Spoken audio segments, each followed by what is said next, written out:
Hi, everyone. Good afternoon. I'd like to introduce Admiral John C. Aquilino. Specifically, since the fall of 2021, we have seen more than 180 such incidents, more in the past 2 years than in the decade before that.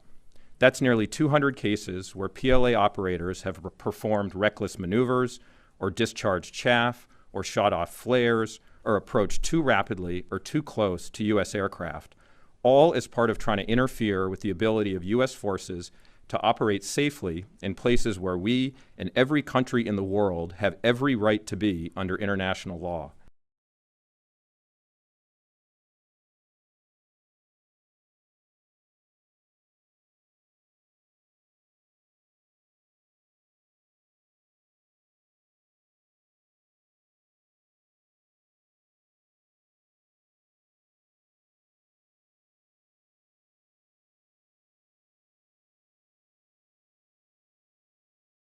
As the Joint Force Commander, I'm most concerned about the potential for accidents, the way Dr. Ratner explained them. And those accidents could lead to miscalculation. We must prevent these from happening in the theater.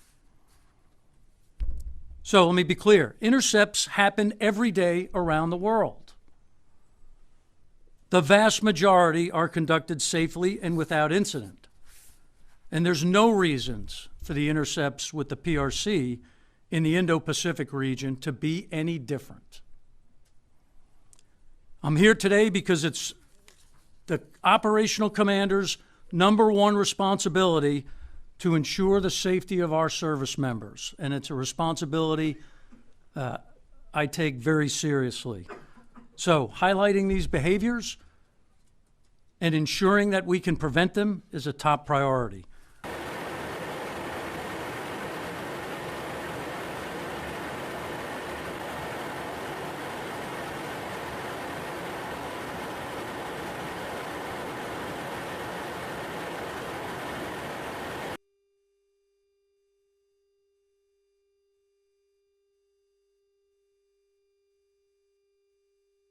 The examples released by the Department today may each look different, whether in terms of the distance between the lawfully operating U.S. asset and the PLA asset engaged in coercive and risky behavior, or in terms of how exactly the PLA asset behaves in any given interaction.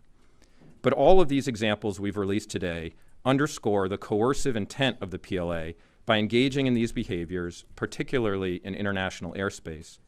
And the bottom line is that, in many cases, this type of operational behavior can cause accidents, and dangerous accidents can lead to inadvertent conflict.